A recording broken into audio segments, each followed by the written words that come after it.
sa inyong lahat for being here.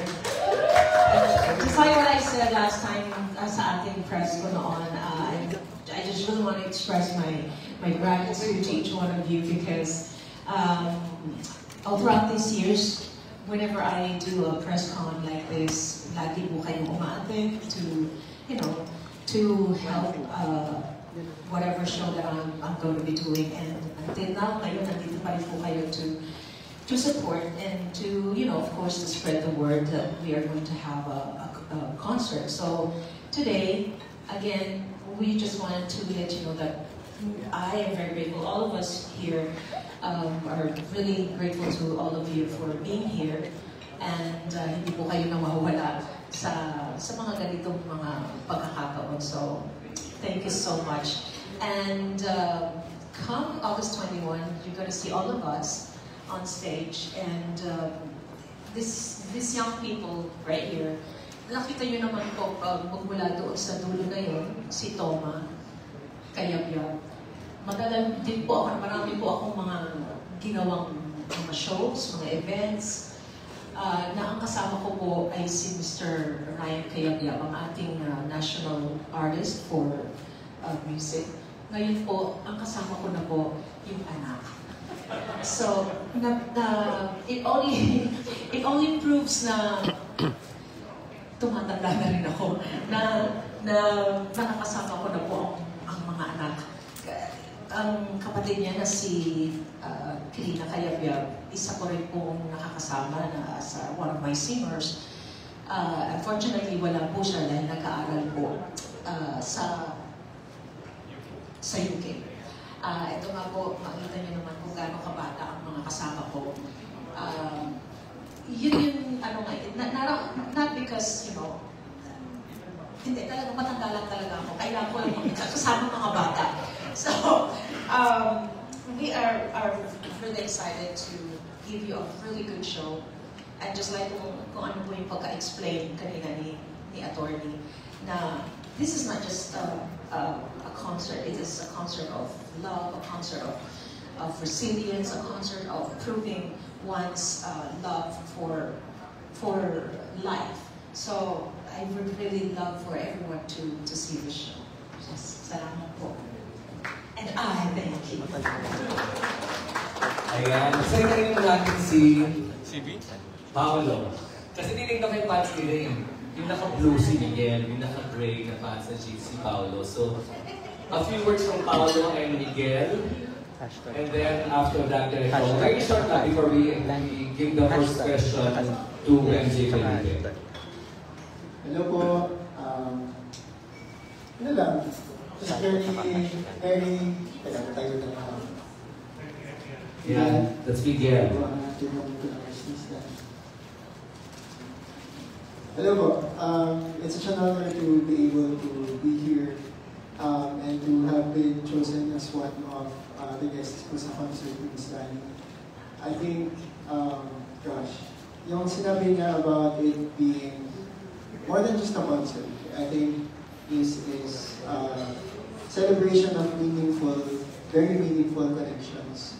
When we first met about this project, we got to know then all about the story of Miss Lani and everything that they've been through and their resilience. And wala nang ibang salita kung hindi sobra pong nakaka-inspire. Yun po, isa pong karangalan ng maging nandito. Thank you po. Wow. Siya rin yung spokesperson ng Ben & Ben. Ay, salamat. Si musical director Toma Kayabyab.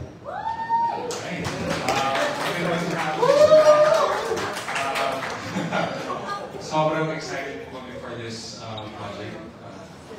Dahil ano po siya, I really found their concept very, very beautiful. Kasi for me, para siyang bridging the gap.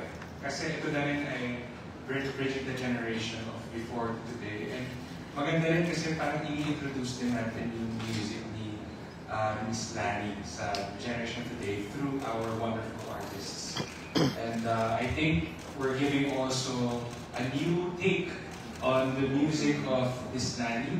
We have, sabi ko kanina lumaki ako sa nakikinig sa radyo, narinig ko yung mga kanta ni Luis Danny. Ngayon, mag-perform na namin siya sa ganda. To be able to perform Luis Danny's music from radio to now, and to put it in a different light, in orchestral form with the Manila Symphony Orchestra, intertwined with our artists here today. And you will hear her originals as is, pero some originals as well in April 9. So, very exciting, and we're really looking forward to sharing the music with you on August 21. Maraming salamat po. Perfect! Ayan! Toto, serious ang sinaya. Our first question is from MJ Felipe of ABS-CBN. Thank you, MJ. Thank you, Jingle. Hi, Lani, I'm here. Right here. Lakas makabata ng mga kasama mo, ano? Lakas makabagets.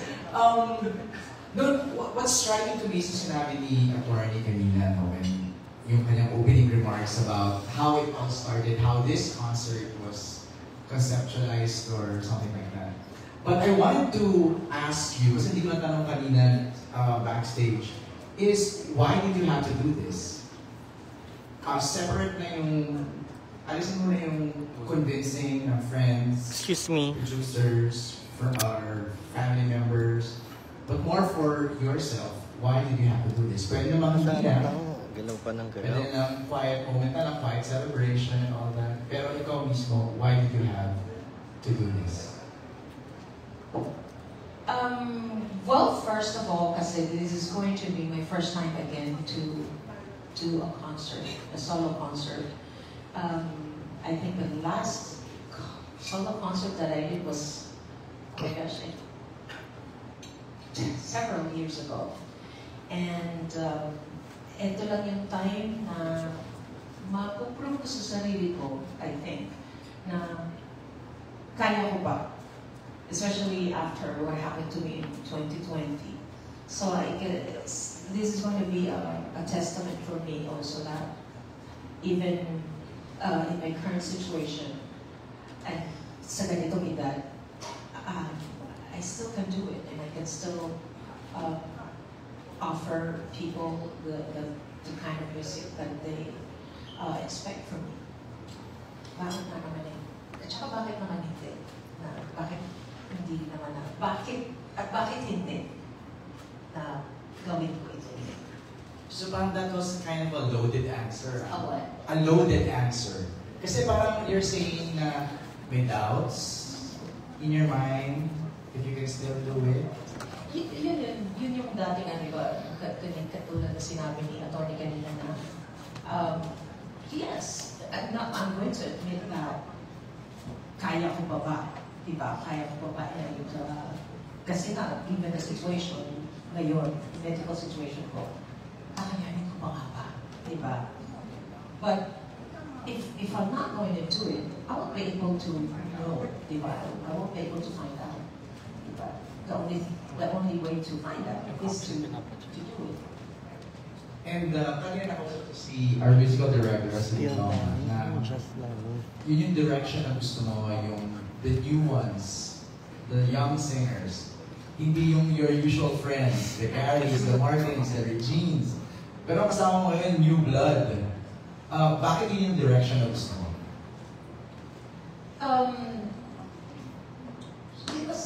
Because una-una, because also I wanted to reach out to the generation now. That's as they call it, the generation. Z. At saka ano? Mga millennials. Yeah, mga millennials. Pero lahat ba sila millennials? Lahat ba naman sa table? Millennials lahat? Walang Z, millennials sila lahat. So, yun, isang way din yun, yes.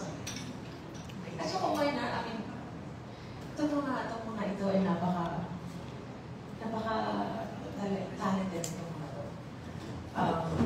You should have seen si Shira sa Delia Lee, oh my goodness. May mga sarili-sarili silang mga vlogs, may mga sarili mga channels, and you should see their performances sa kanilang mga channels. Nakakatawa. Sabi talagang kasi nakakatawa sila. So, gusto ko mabilong. Wow! Gusto ko mabilong sa kanila. Hindi, talaga ay. So, totoo lang ito very. Time nga nakikita ko pala sila yung mga performances nila sa YouTube. Gosh, itong mga batang Water? klaseng music, Ako rin po. Water po. Tatlong water. create nila ng music na pwede siyang parang siyang kasi ang ano sa kanila sales parang gano'n. Parang gano'n. Pero tunog na yun. Hindi ko ma-explain, pero parang iba yung nararamdaman ko nung nag-take ko yung mga kanta nila. And then I tried to introduce it na to Papa Rose, to my husband. Sabi ko, pakinggan mo to. Ayun, hanggang sabi ko, oh my gosh, sana darating yung isang araw na makakasama ko sila. At ito na nga yun. Thank you. On the spot, last na lang for me, on the spot, your favorite Ben and Ben song? Leaves. Pwede mo sa mga chord na. Hindi ka tinatanong ko. Hindi ikaw.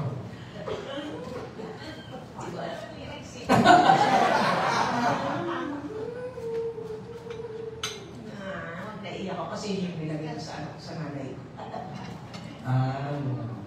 Thank you so much. Thank you, MJ, Felipe from ABS-CBN. Nararamdaman ko may tanong si Candice Maresco from Push.com. Ramdam ko kanina yun. Nararamdaman.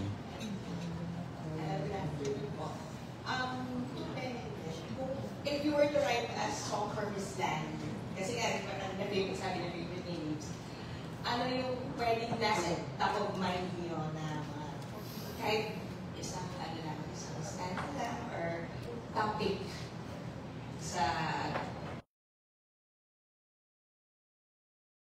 any existing song na yung gusto mo? Like a theme of the song.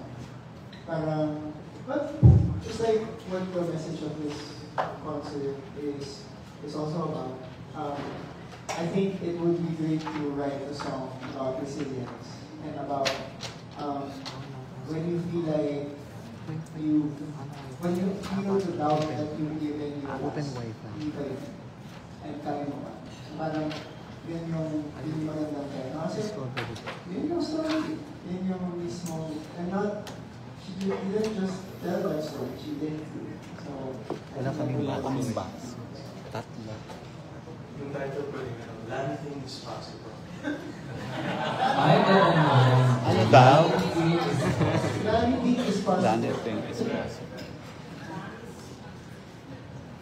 Tapos, question lang po. Actually, meron akong tanong ngayon sa araw. Gusto niyo mas magaling magsulat sa ChatGPT o kayo? Yung sarili niyo.